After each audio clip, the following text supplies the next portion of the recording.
Você está vendo esse rio? E aquela colina? Não dá para ver muito bem, né? Mas foi às margens desse rio, no alto dessa colina, que nasceu a vila de São Paulo de Piratininga. Piratininga é o antigo nome do rio Tamanduateí. Na língua tupi, quer dizer rio do peixe seco. Na época das chuvas, o rio transbordava e ocupava toda essa área. Quando a água baixava, muitos peixes ficavam presos e acabavam morrendo. A morte desses peixes atraía as formigas, e atrás das formigas vinham os tamanduás. O rio do peixe seco se tornou o rio do tamanduá, o Tamanduateí. Quando os jesuítas chegaram, aproveitaram a sabedoria dos índios e instalaram sua capela ao lado das duas tribos que viviam no alto dessa colina. A região era privilegiada para a fundação de uma vila naquele tempo. E o local, os índios já tinham escolhido há muito tempo, não eram os portugueses que escolhiam. E eles escolheram sabiamente um ponto plano entre o rio Tamanduateí e o rio Anhangabaú, que era um ribeirão. Portanto, eles tinham, num lado, um local fácil de um rio menor, local que tinha mata nesse tempo para pegar água limpa para consumo, e do outro lado o rio Tamanduateí, que era maior, pelo qual eles chegavam ao Tietê e podiam circular em toda a região por via fluvial.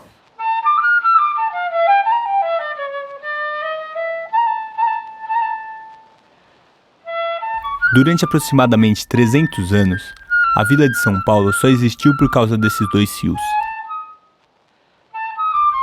Hoje, a maioria nem nota sua existência. A máquina fotográfica chegou a tempo de registrar as mudanças que essa paisagem iria sofrer.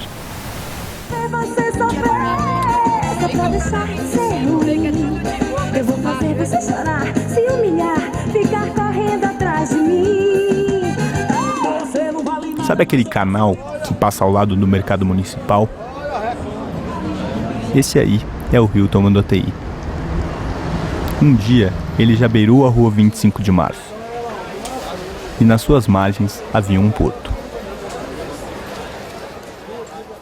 Naquele tempo, essa já era uma área de intenso comércio popular. Ali se encontrava o Mercado dos Caipiras, local onde pescadores e produtores rurais comercializavam seus produtos. A expansão do café pelo interior do estado atraiu investimentos para São Paulo. Em 1867 é inaugurada a ferrovia São Paulo Railway, a única ferrovia que fazia ligação com o mar. Ela utilizou o Vale do Tamanduateí como rota, reforçando a posição estratégica da cidade como ponto de encontro de várias ferrovias.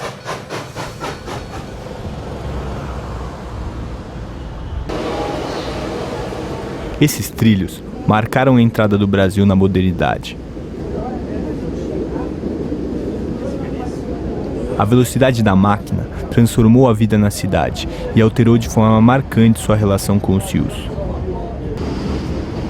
Os peixes, que antes eram tirados dos rios, agora vinham diretamente do mar, trazidos em vagões.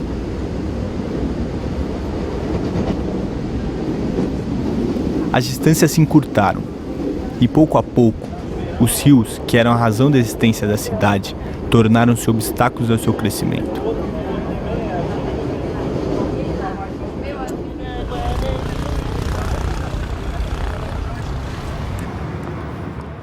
A construção do viaduto do Chá, sobre o Vale do Anhangabaú, foi o primeiro marco de superação às barreiras que os rios impunham à expansão da cidade. Todo feito em metal importado da Alemanha, ele ligou o Centro Velho aos novos loteamentos que surgiam a oeste da cidade. Esses bairros, destinados à elite cafeeira que vinha do interior para a capital usufruir das comodidades da vida moderna, contariam com uma infraestrutura que mudaria ainda mais a relação da cidade com seus rios: a água encanada. Para garantir o sucesso de seus empreendimentos, os loteadores fundaram em 1878 o primeiro sistema de abastecimento de água de São Paulo, a Companhia de Águas e Esgotos Cantareira.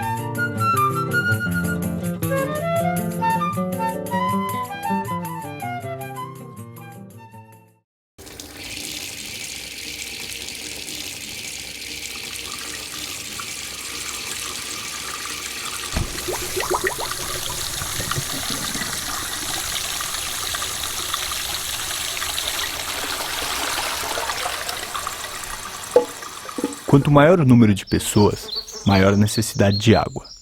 Quanto maior o consumo de água, maior o esgoto gerado. Esse esgoto era despejado nas várzeas dos rios que cruzavam a cidade, o que causava um grave problema sanitário.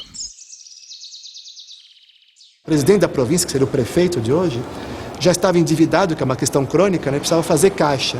E alguém deu uma ideia para ele e falou assim: olha, senhor presidente da província, por que o senhor não pega essa área aqui, que é o leito maior dos rios, que é um matagal cheio de mosquito, aproveita, né, essa questão dramática, né, das doenças, e a gente aterra, loteia e vende isso.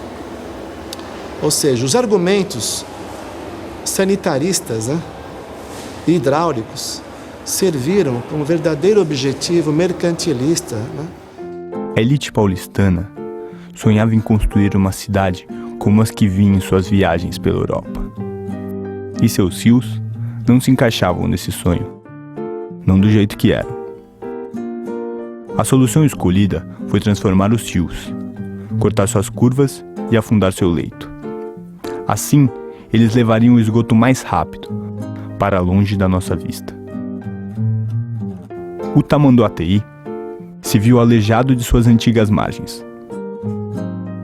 O rio cedeu seu espaço e foi quem pagou a conta das reformas urbanas. Na década de 20, os dois rios que dividiam a cidade foram transformados em parques. O Parque do Anhangabaú, sobre o riacho com seu nome, já canalizado e enterrado, e o Parque Dom Pedro II, às margens do rio Tamanduateí. Os dois rios, entre os quais a cidade havia sido fundada, não representavam mais limites à sua expansão. Mas a metrópole crescia em ritmo acelerado. Em pouco tempo, ela se encontraria na mesma condição, barrada entre rios. Estes rios que nós temos, o Rio Pinheiros e o Tietê, são rios de planície. E rios de planície são lentos, serpenteiam na superfície por onde escorrem, formam meandros. Então esses dois rios aqui nossos eram cheinhos de meandros, bonito que você nem imagina, sabe? Serpenteando sobre a várzea. E que de uma cheia para outra eles até mudavam de lugar. E mudavam de lugar dentro de uma superfície que é a várzea de inundação periódica do rio. Essas áreas, ocupadas pelas águas apenas em uma fase do ano, despertavam enorme interesse imobiliário. As inundações castigavam a população mais pobre que se submetia a morar nas baixadas, o que criava um transtorno político, que alimentava as discussões sobre a canalização do rio Tietê. Nós tivemos aqui em São Paulo, na Escola Politécnica, dois embates ideológicos. Um do grande engenheiro sanitarista chamado Saturnino de Brito, Francisco Saturnino de Brito, que projetou, por exemplo, os canais de Santos. Ele era presidente da Comissão de Melhoramento do Rio Tietê em 1920. E como presidente da Comissão de Melhoramento do Rio Tietê, ele propunha o seguinte, o resgate, que ainda dava tempo, da orla fluvial urbana, do primordial logradouro público da futura metrópole. Ele dizia o seguinte, que nós devíamos garantir a integridade do leito maior ou da várzea do Rio Tietê, que tinha uma largura média de 1 quilômetro a 500 metros. E, na verdade, para o Saturnino de Brito, toda a confluência de rio, aqui na metrópole de São Paulo, teria que ser formado um lago, como o Lago de Ibirapuera. Esse lago seria, na verdade, o coração, o núcleo aquático da formação de um cinturão de parque, né, com bosques e assim por diante. Então, essa era a visão sofisticadíssima do engenheiro Francisco Saturnino de Brito, que tinha como seu colega de trabalho, né, um antagônico também chamado Francisco Prestes Maia. O Prestes Maia fez o livro dele, o famoso livro, que é o embate ao Parque do Saturnino de Brito. Ele fez uma proposta que era o plano de avenidas para a cidade de São Paulo. Francisco Prestes Maia, junto com o Ulloa Sintra, eram técnicos que falavam o que os empreendedores queriam ouvir, que era realmente justificar o tal desenvolvimento da cidade de São Paulo através de um plano de avenidas radial concêntrico. Moscou tem um sistema radial concêntrico, Lyon tem um sistema radial concêntrico, Viena também tem a famosa Ringstrasse, Paris também tem. Só que o Prestes Maia, de modo maroto, sonegou a informação que antes de fazer o sistema radial concêntrico de avenidas, Viena já tinha o anel ferroviário. E antes do anel ferroviário, que é a mãe da ferrovia, a hidrovia, Viena já tinha o anel hidroviário o Novo Danúbio. Paris também tinha o anel hidroviário formado pelo Sena, Saint-Denis e Saint-Martin. Moscou também tinha o anel hidroviário, para depois fazer o anel ferroviário. Ele sonegou, como se estivesse queimando etapa. Eu vou queimar a etapa, eu não vou passar pela hidrovia nem para a ferrovia. Vou fazer uma única modalidade para o cara não ter alternativa, para realmente vender os carros. Senão eu vou dividir, né? Não vou vender carro, vou vender trem, vou vender barco, né?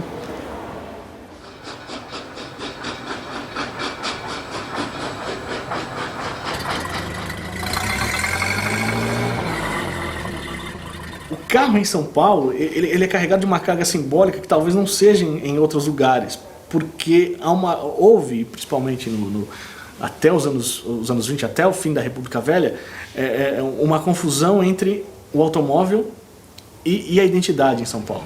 Ele se transforma numa peça-chave de um discurso de modernização, mas não um discurso de modernização como a gente conhece, o discurso de modernização progressista, mas uma modernização conservadora, que propunha transformar a cidade de São Paulo naquilo que os homens do PRP chamavam da Chicago da América do Sul, ou seja, uma cidade tipicamente americana, tomada por arranha-céus, autopistas, automóveis espalhados por toda a cidade.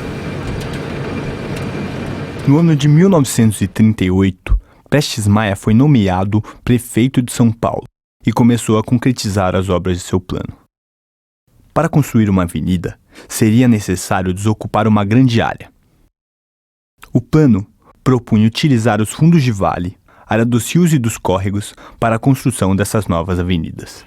Impróprias para a construção, essas áreas, úmidas e alagadiças, eram os espaços vazios na cidade, o que garantia baixos custos com desapropriações e a valorização dos entornos após a obra.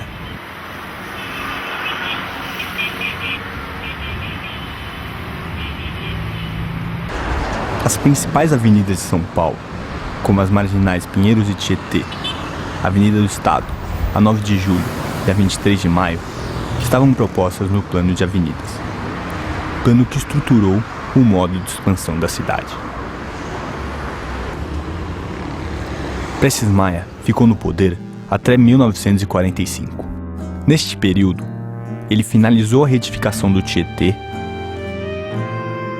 construiu a Avenida 9 de Julho e realizou uma série de outras obras viárias com o intuito de abrir espaço para esse que prometia modernizar o país, o automóvel.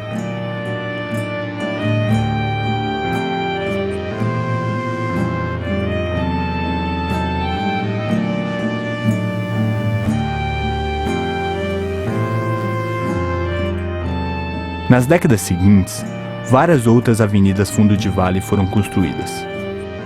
A cidade crescia, e a cada nova baixada, seu córrego era canalizado e transformado em avenida.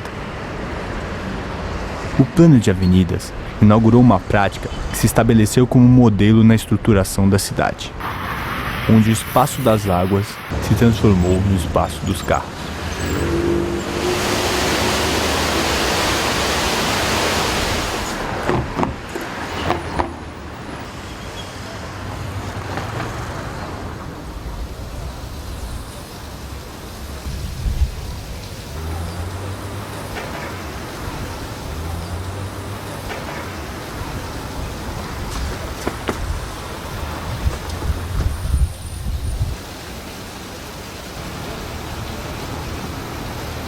O homem moldou o rio a seu modo.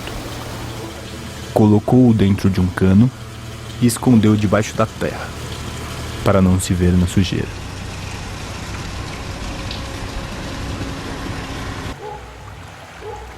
Mas isso não mudou a natureza do rio. Quando a chuva cai, é para lá que a água vai. E se não tiver espaço, ela toma o que for necessário.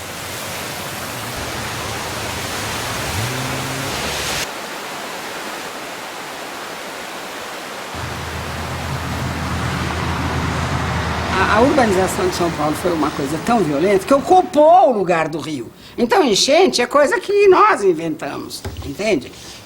Ela é produto da urbanização. O Tamanduateí, você vê, é um rio que nós chegamos nós utilizamos ali a seção hidráulica a mais confinada e a possível de se manter vazão, né? Quer dizer, é uma seção de concreto e uma parede vertical, né? Quer dizer, não tem mais como aumentar o rio ali. Nos anos 70, quando foi feito esse canal, a seção ali do Parque Dom Pedro II era considerada assim, olha, aqui para inundar, nós vamos precisar de uma vazão que ocorre, em média, uma vez a cada 500 anos. Hoje, essa vazão que era de 500 anos, certamente deve ter caído para 5. Já houve aí, recentemente, extravasamentos novamente no Parque Dom Pedro II.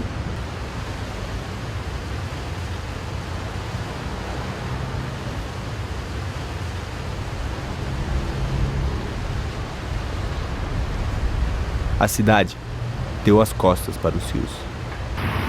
O rio é sua base. Ninguém sabe. Ninguém percebe. Ninguém vê.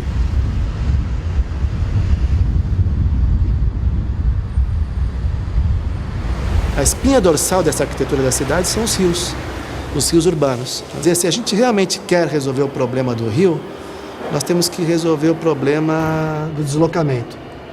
É impossível fazer com que a cidade esteja de frente para o rio se nós não resolvemos o problema de deslocamento de 20 milhões de pessoas na cidade.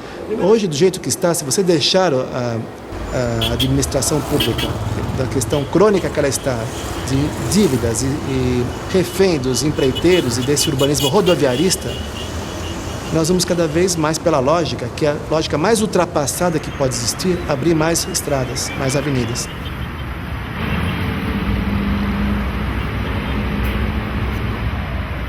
Seu acesso é perigoso. Seu contato proibido.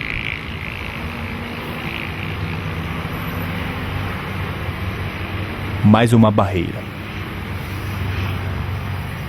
Mais uma ação que reafirma a única vocação que demos aos nossos rios.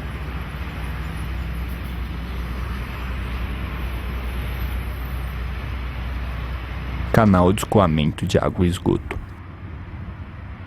Mas o carro pede espaço. E São Paulo não pode parar.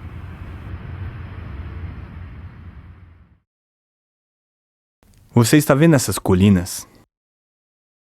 Essas ainda dão para ver, né? Mas provavelmente, em pouco tempo, essa paisagem será profundamente alterada.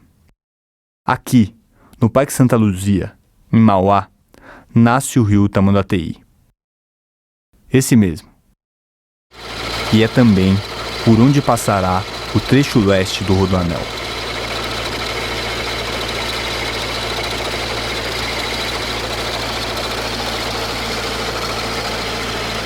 que está previsto o traçado do rodoanel. Segundo eles, não passa na nascente. A nascente está um pouquinho mais abaixo, né?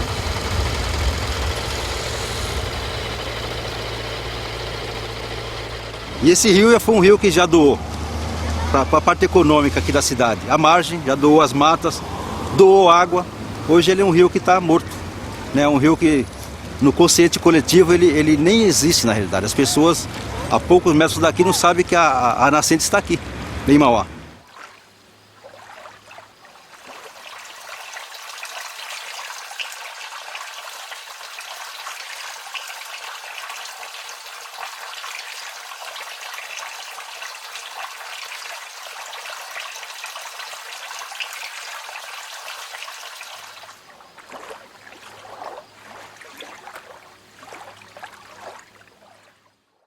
A fragilidade institucional do Brasil leva ao quê? A uma proeminência do privado sobre o público. Existe uma área pública, entrega-se a área pública para o privado, a especulação imobiliária vence, ou então, olha, nós temos o dinheiro X para construir mais linhas de metrô. Não, vamos construir mais pistas na marginal, porque é bom para os automóveis. E você nota a grande tendência em se investir sempre, dar preferência sempre ao transporte individual. Nós estamos todos abduzidos por esse urbanismo rodoviarista. Todo mundo acha que precisa do automóvel, quando na verdade não precisamos. Então, dentro dessa visão de reversão disso, no lugar de fluxo, falar de percurso, no lugar de esterilizar as ruas com esse urbanismo rodoviarista, transformar os passeios públicos numa rua viva, no urbanismo da confiança e não do medo, porque hoje as pessoas estão trancadas nos carros, não é isso? São resignadas a esse pau de arara chamado de ônibus.